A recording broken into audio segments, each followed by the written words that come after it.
hoje nós vamos falar de uma coisa muito legal. Vamos falar sobre o que, Débora? O que você tem que fazer para não ficar anos se preparando para o vestibular? Eu me chamo Débora, sou professora de exatas, uma especialista nos vestibulares de medicina e eu estou aqui para quê? Para que você seja aprovado em medicina este ano de 2023. Esse é o nosso foco, beleza? Então nós vamos conversar aqui hoje sobre o porquê, principalmente isso. Nosso foco hoje é por que tem alunos que ficam 3, 4, 5, 6, 8 anos se preparando para o vestibular de medicina e tem alunos que passam direto ao terceiro, tem alunos que passam antes de terminar o terceiro, tem alunos que ficam 20 anos fora da escola, quando ele volta, passa de primeira. Qual que é a sacada? Eu vou analisar um edital com vocês. Olha só. Eu defendo muito aqui a ideia, e eu falo muito isso com vocês, que a gente precisa estudar direcionado e focado para conseguir aprovação em menos de um ano. Por que é assim, Débora? Eu peguei o edital da Santa Casa aqui para a gente trabalhar, mas poderia ser qualquer edital de qualquer faculdade da Banca Vunesp.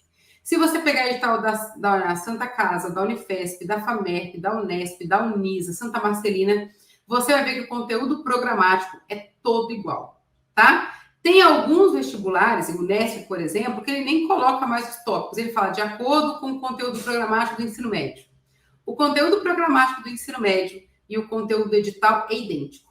Por quê? Porque pode ser cobrado qualquer coisa que é ensinado no ensino médio. Por esse motivo que muitos alunos ficam anos se preparando para o vestibular sem conseguir aprovação.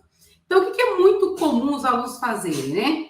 Eu vou estudar, eu vou pegar o edital e vou fazer tópico por tópico. Vai adiantar?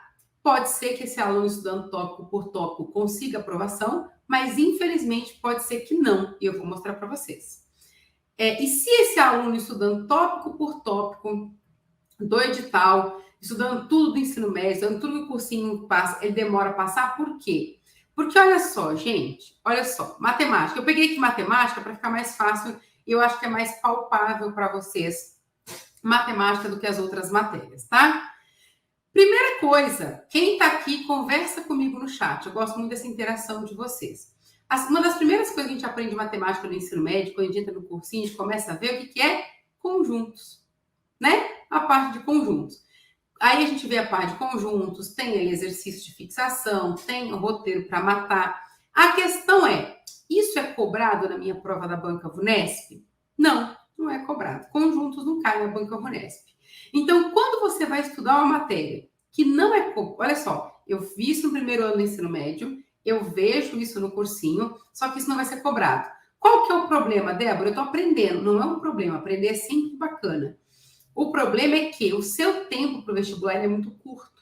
E o fato dele ser curto, se você ficar estudando coisas que não vão ser cobradas de você, rouba tempo de você focar naquilo que vai ser cobrado. Então, ó, primeiro tema, roteiro, que você infelizmente perderia ali. Por quê? Porque nas nossas provas não cai. Existem vestibulares que cobram conjuntos? Pode até ser que sim, mas não é na Vunesp.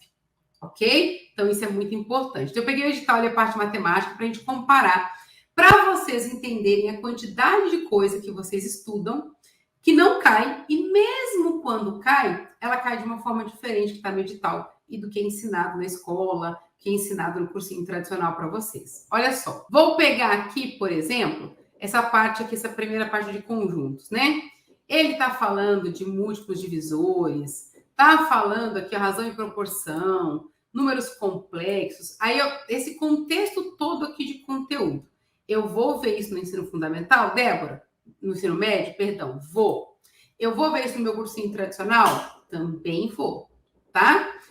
Qual que é o problema? Boa parte do que está aqui não cai na Banca Vunesp. Então, quando você vê esse conteúdo, quando você vai matar roteiro, você está queimando energia, queimando tempo e não vai ser cobrado de você. Por exemplo, juros, principalmente juros compostos, não cai na Banca Vunesp, tá? Você vê isso? Vê. A gente vê isso no colégio, a gente vê isso no cursinho, tá? Então, isso é muito importante vocês entenderem. Então, até eu vou pegar uns exemplos importantes aqui para vocês, até para vocês entenderem uma coisa bem legal aqui, ó.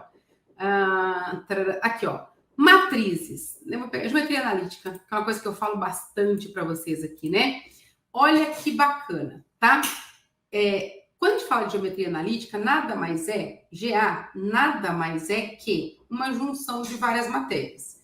Junção de função de primeiro grau, de segundo grau, circunferência e área. Eu junto tudo isso, coloco dentro de uma questão, vira geometria analítica. Basicamente isso, tá?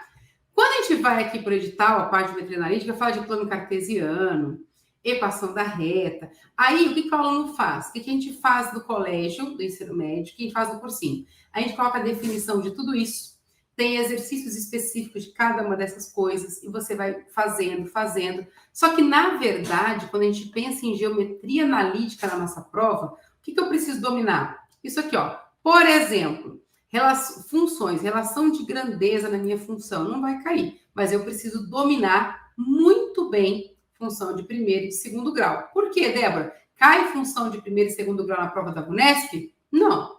Cai uma função específica para você responder? Não. Só que ela cai dentro de geometria analítica. Então, o que acontece muitas vezes? O aluno ele vai estudando em caixinhas, né? Aí eu estudo função de primeiro grau, depois segundo grau, depois função de seno, função de cosseno, função de tangente, função composta, função inversa. O aluno estuda todas as funções. Aí depois ele muda de matéria. E ele abandona tudo aquilo. Só que o que você precisa entender? Que não basta eu dominar as funções. Onde isso é cobrado na minha prova? Como isso é cobrado na minha prova? Eu preciso ter esse casamento de informações. Então, não basta eu ter o edital todo, com todo o conteúdo.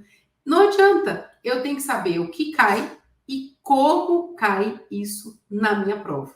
Faz sentido isso para vocês? Então, tem parte dessa matéria de funções que dentro do colégio, que dentro do cursinho, você vê como se fossem caixas diferentes, porém, ela deveria estar dentro. Por quê? Porque ela vai ser cobrada dentro dessa matéria.